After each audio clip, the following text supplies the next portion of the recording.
Montana's governor has signed the nation's first statewide ban of TikTok on personal devices into law.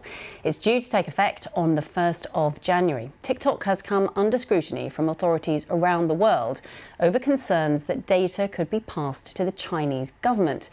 This is Republican Governor Greg Gianforte, who passed the bill on Wednesday. He tweeted this statement: "To protect Montanans' personal and private data from the Chinese Communist Party, I have banned TikTok in Montana." In response, TikTok put out this statement saying Governor Gianforte has signed a bill that infringes on the First Amendment rights of the people of Montana by unlawfully banning TikTok. She added that people can keep using the app as we continue working to defend the rights of our users inside and outside of Montana. We're live now to New York to speak to Sapna Maheshwari. She's a New York Times business reporter who covers TikTok and emerging media. Good evening. Thank you so much for joining us this evening. Well, just take us through this, how this has come about and why Montana?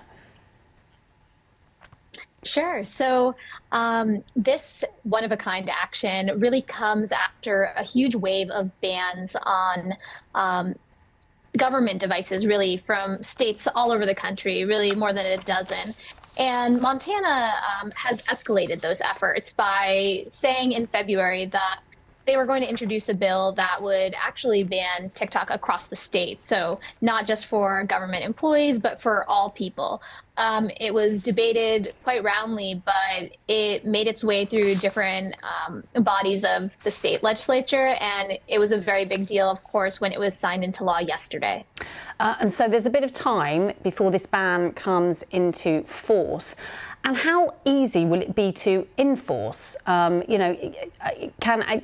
it cover personal devices? I mean, how that can't be straightforward to actually put this into law. Yeah, there's a lot of questions over how this would actually be enforced. It's easy to say, but there are questions around, will it affect visitors when they go to Montana? Will the app suddenly stop working? What if you live near the border of the state? What would happen in that case?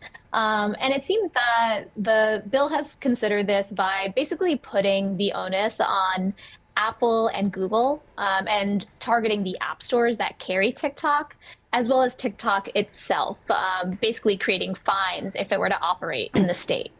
Okay, it's a fascinating story. I would like to bring in our panel at this point, Rebecca and Ron. I mean, my children would be devastated if there was a ban here on TikTok. Is there a serious side to this, Rebecca? I mean, how we talked about enforcing it is going to be difficult, but what do you think is sort of behind this decision? So, obviously this is a state action rather than covering the whole of the United States. But over the last few years, you've seen an increase in the use of industrial policy. In other words, restrictions on which companies can trade with which companies, which technologies can be used, and so on. And it's all part of great power conflict. So this is the actual weaponization, if you like, of industrial policy. This is how the economics of ordinary things, ordinary processes of globalization, including technology apps, there is a very real fear here on national security grounds that a lot of the Chinese-based apps might be taking data and that might be using in breach of national security protocols in the US and obviously being used by the Chinese government. So that's why it's happening. But the enforcement of this type of thing at a single state level is actually very difficult. So that's something that we have to think about, whether or not it's going to be possible in one single state. And Ron, obviously Montana at the moment, can you see this spreading to other states?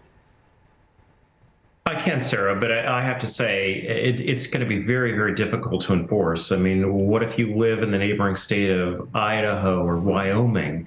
Does that state ban have any impact on your application on your phone or on your personal device? And unfortunately, this is going to be a thorny issue as it relates to the First Amendment, the freedom of speech.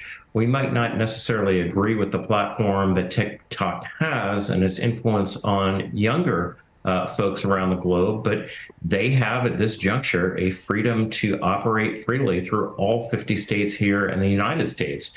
And so this action by Montana, while I think a lot of conservatives will applaud this, from a legal perspective, from my background as a lawyer, I'm looking at this and thinking this is a lawsuit in waiting of infringing upon a First Amendment right to freedom of speech. And do you think, Ron, that part of the reason that this has happened in the first place is, you mentioned they're young people, primarily an app used by young people. I would suggest people of an older generation, perhaps it's not top of their social media list, but that's perhaps why this has managed to get through in Montana.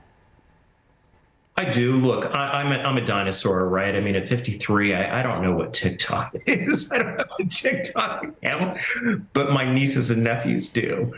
And, you know, they're in their 20s and they seem to appreciate the platform. So I think for us dinosaurs, it might be a bit more difficult to ascertain why they're so attracted to the platform. But I think policymakers in Washington and around the globe, particularly, are going to have to look at this and address this for the security issues and concerns that are raised by this platform. And finally, Sapna from New York Times. I mean, what has been the reaction to this from your readers to this banning of TikTok in Montana? Been an immediate outcry. I mean, of course, you know, not unexpected for TikTok to come out against this, but you also have many free speech groups and the creators themselves. If you go on TikTok and search TikTok Montana ban, there's tons of people just posting how frustrated they are, how sad they are. But I will say many of them are also saying, hey, here's my Instagram and here's my YouTube account, follow me there. Okay, well, from one dinosaur to not a dinosaur, thank you very much for joining us, Sapna. It's fascinating to hear from you. Thanks.